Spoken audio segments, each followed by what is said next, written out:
So, ayun, may nagtanong, wala bang TikTok account si Tito Nathan? Tito. Ayan, meron siyang TikTok. Ang pangalan niya, Nathan Harrison. So, itatag ko na lang dito. Meron siyang TikTok, nasa 2.5 million followers.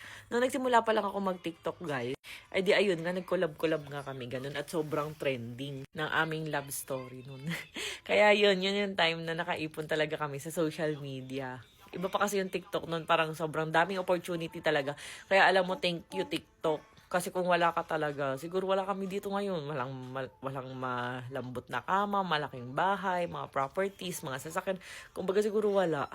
Eh, ayun nga, kaya nga din, isa sa rason kung bakit ako na in love sa kanya. Kasi sabi ko, wow, mahilig din mag-social media, mag-post-post, ganyan. Mahilig din mag-upload, mag-picture-picture. Kasi yung ex ko dati, ayaw gano'n mag-picture, ayaw mag-dance-dance, ayaw lahat. So ngayon, yun nga yung gusto ko kasi ganun ako eh. Mahilig ako mag-dance-dance, picture-picture.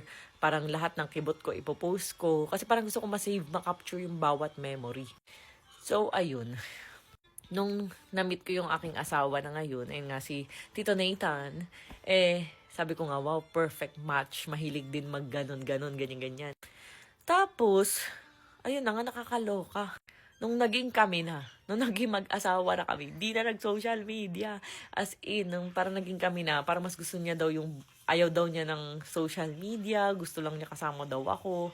Kaming dalawa lang daw, ayaw niya mag-post-post, ayaw niyang basta parang ganun, parang pinabayaan na niya bigla yung TikTok niya, Parang kasi dati daw, parang napipilitan lang daw siya kasi nga doon siya kumukuha ng income din, ganyan. Kasi pag mga social media influencer o social media yung trabaho mo, talagang malaking tulong ang social media.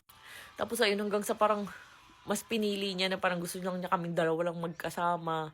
Na parang, di ba, sabi ko, putik, parang ako na-prank. Kasi nga, kaya ko nga siya nagustuhan. Kasi nga sabi ko, mahilig kasi mag-post, mahilig mag-video-video, ganyan-ganyan. Tapos, bigla na lang siya naglaylo sa TikTok hanggang sa hindi na halos nag-upload, ganun. Dati ang galing-galing niyan sumayaw. As in, may pagkembot-kembot pa yan. Tinuturoan pa nga niya akong sumayaw dati, ganun kasi ang tigas ng katawan ko. Tapos ayun, ngayon, parang mas gusto niya talaga yung buhay pamilya lang. Yung parang laging sa bahay, ganun, tamang band with family, ayun. Kaya parang sabi ko, mas importante talaga sa kanya yung pamilya. Samantalang dati, ang dami niyan views talaga, million views talaga lagi, ganyan. Saka ang dami niyan followers, as in parang bigla na lang siyang, tinamad mag-social media, ganun. So, iyan, itatag ko na lang dito, i-follow nyo na lang para ma-stalk nyo naman yung aking asawa. Sikat din yan. Talagang, lang, nag, lang siya, parang gusto niya low-key life lang, ganun.